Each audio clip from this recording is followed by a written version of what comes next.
Американскиот глумец Майкл Медсен, можеби најпознат по своите харизматични, но опасни и сурови ликови во филмовите на Квентин Тарантино, почина вчера на 67 годишна возраст во својот дом во Малибу, Калифорнија, САД.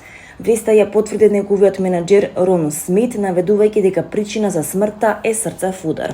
Во заедничка изјава, Смит со менаџерката Сузана Ферис и публицистката Лис Родригес истакнаа дека Медсен последниве 2 години интензивно работел на независни филмски проекти, вклучувајќи ги и претстојните филмови Патот на воскресението, Конгреси и Кујната за јужните домаќинки. Во исто време тој го подготвуваше и објавувањето на новата книга Солзи за мојот татко, мисли и песни од одметници, која што е во фаза на уредување.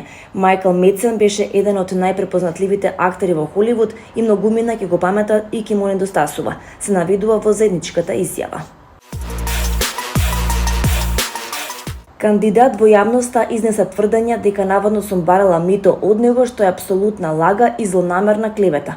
Таквите обвинувања не само што се невистините, туку длабоко го навредуваат мојот професионален интегритет, се обрати Вики Милковиќ на сметка на некогашниот надпреварувач во Звездите на Гранд, македонецот Александар Темелков, кој потоа јавно и се извини. Српската пејачка Виолета Вики Милковиќ долги години е ментор и член на жирито во познатото регионално музичко талент шоу Звездите на Гранд, каде што обучува и поддржува млади пејачи. Но сега таа се најде среде скандал откако откри дека наводно била обвинета за барање мито од страна на кандидат во Звездите на Гранд, зашто побара и јавно извинување. Таа тврди дека македонскиот кандидат кој го дал ова обвинение е Александар Темелков, кој и јавно во видео на својот Facebook профил на стори се огласи и изјави дека зборовите му биле извадени од контекст. Изјавата наводно ја дал во гостување во еден македонски подкаст, тврди Вики во упомената.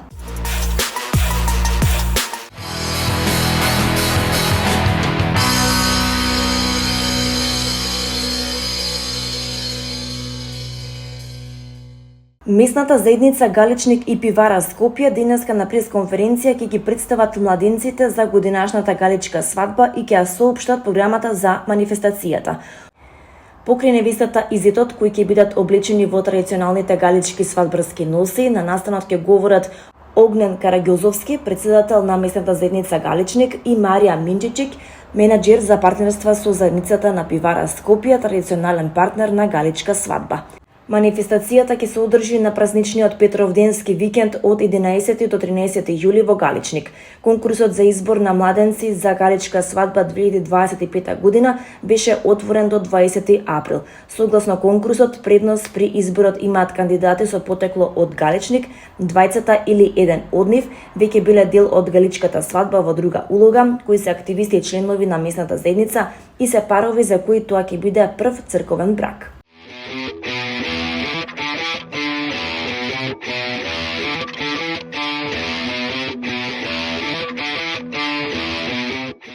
Штип е подготвен од денеска да ги пречека илјадниците посетители на традиционалниот Д фестивал кој 14 години се одржуваше во Дојран, а годинава за прв пат во Штип.